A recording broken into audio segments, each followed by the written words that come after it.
So I recently got this new box here to put another fire alarm pull station in.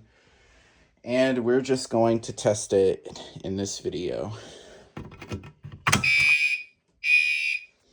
Now I'm going to put this on so it does, because this takes a little while to reset, and sometimes it just reactivates because the button.